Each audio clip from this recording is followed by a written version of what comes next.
Hello everyone, welcome to my legal friend. Today we are going to discuss the MP Judiciary 2019 Phase 2 examination.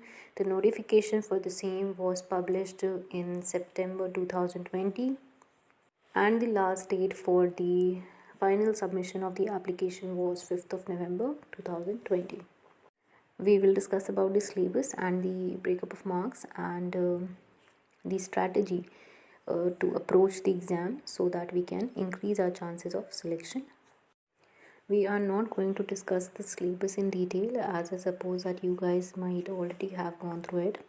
We will talk about only the important things which will help us to understand how we have to strategize our preparation. So the first important thing that you have to focus on whenever you read a notification is the number of vacancies, so that you can predict the level of competition. So the total number of vacancy here is 252 and we have 96 vacancies in the unreserved category, plus 6 is the PH category. We have 31 vacancy plus 2 PH category vacancy. Then for OBC we have 27 plus 2 and ST we have 38 plus 48 plus 2. 48 is the backlog vacancy. So we have total number of 88 vacancies for the ST category. So one important thing here is that students who belong to other states who are not domiciled in MP won't get any kind of reservation relating to the caste, scheduled caste, ST and OBC reservation if they are not domiciled in the state of MP. So you will be contesting for the unreserved category seats. Okay. Now talking about the maximum marks, so the paper will be of 150 marks and 150 questions will be there, 1 mark for each question. The question will be in the MCQ format and it will be CBT, that is a computer based test, online mode examination. Okay, not like a regular question paper and OMR sheet exam. Okay. Now the most important thing, the syllabus and its breakup. So we will be having total 12 laws and 3 other subjects like general knowledge, computer and English.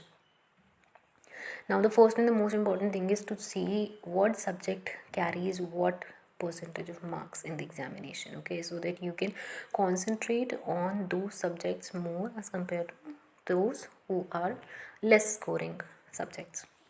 So we have CPC, CRPC, evidence and IPC. They are of 15 marks each, meaning thereby 15 questions from each of these subjects will be asked, each one carrying 1 mark. So if you prepare CPC, CRPC, evidence and IPC very properly, then you can score 60 marks easily. Next we have constitution. Constitution will be of 10 marks. Then contract 8 marks, TPA 7 marks, Specific Relief Act 6 marks, MP Accommodation Control Act 5 mark, MP Land Revenue Code 5 marks, Negotiable Instrument Act 5 marks, Limitation Act 4 marks. So this was the breakup for the law subjects. Okay. Now talking about the general knowledge, computer and English, so total marks that these 3 topics contain is 40 marks and this is where the merit list is made.